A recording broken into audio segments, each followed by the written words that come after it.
Bonsoir tout le monde, bon mardi Mathieu. Salut. Celui qui a sorti l'histoire du journal illégal hier, qui fait pas mal de bruit. Et d'ailleurs, Mathieu, Respect citoyen va demander aux autorités, à la commission municipale du Québec ou au commissaire à l'éthique d'enquêter sur l'affaire du journal illégal dont on vous parlait hier et fondé par le conseiller municipal Jean-Luc Lavoie. Mathieu, l'opposition à l'Hôtel de Ville de Québec parle de problèmes éthiques, rien de moins. Exactement. Et Stéphane Lachance ne croit pas un seul mot des prétextes qui sont fournis par Jean-Luc Lavoie et va, je le cite au mot, entreprendre des démarches pour qu'effectivement les autorités se penchent sur les faits qui entourent cette affaire-là. Un peu de rappel de contexte, je vous indiquais hier que le journal de Sainte-Foy, Sillery-Cap-Rouge et Saint-Augustin est publié illégalement depuis novembre dernier. C'est un journal qui, en fait, a été radié par le registraire des entreprises parce qu'il n'a pas fourni en temps utile les documents nécessaires malgré plusieurs lettres de rappel. Et le fondateur, c'est Jean-Luc Lavoie, oui, un conseiller de Québec fort et fier.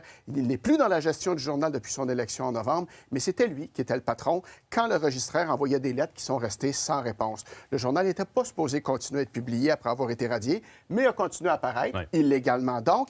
Et le problème, c'est qu'il y a plusieurs élus de plusieurs paliers de gouvernement, dont des conseillers de l'équipe du maire, qui ont continué à acheter de la pub dedans. Stéphane Lachance, donc, sur les prétextes de M. Lavoie et sur la suite des choses. Les explications de M. Lavoie ne m'ont pas vraiment convaincu, là, je ne vous le cacherai pas, surtout quand il dit qu'il n'a pas reçu le courriel. C'est souvent ce que les gens disent lorsqu'ils ont un compte impayé. J'ai pour ça la lettre. Mon problème, c'est qu'on continue à mettre de la publicité de la part de collègues à l'intérieur de ce journal-là qui, techniquement, n'est plus accrédité à travailler. Donc, cet argent-là, elle va où? Elle va à qui? C'est un problème d'éthique.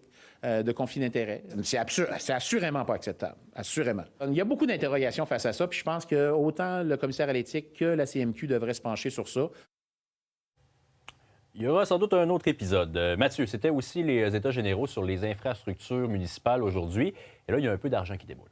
Rappelle-toi, le mois dernier, les anciens ministres des Finances, Monique Jérôme-Forget, Nicolas Marceau, avaient déposé un rapport qui a fait beaucoup de bruit. Et depuis ce temps-là, on parle beaucoup du déficit d'entretien des infrastructures municipales au Québec. Aujourd'hui, pour ne pas arriver les mains vides aux fameux États généraux qui a été décrété le mois dernier, bien, le gouvernement Fréchette est arrivé avec 1 milliard de dollars sur 10 ans pour les infrastructures en eau. C'est un bon pas dans la bonne direction, nous dit l'administration Marchand, mais c'est clairement passé. Il ne faut pas penser que ça peut s'arrêter là. Il va en falloir pas mal plus pour résorber le déficit, juste 5,5 milliards de dollars, juste pour la Ville de Québec.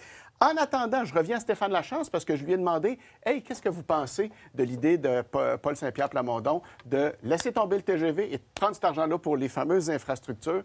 Nouvel allié pour le leader péquiste. Oui? Mais oui. Absolument. Absolument. Ça, j'ai absolument.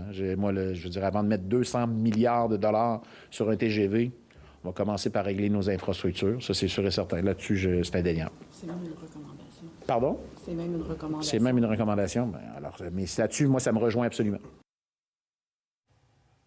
Merci, Mathieu. Je t'en prie. Bonne soirée.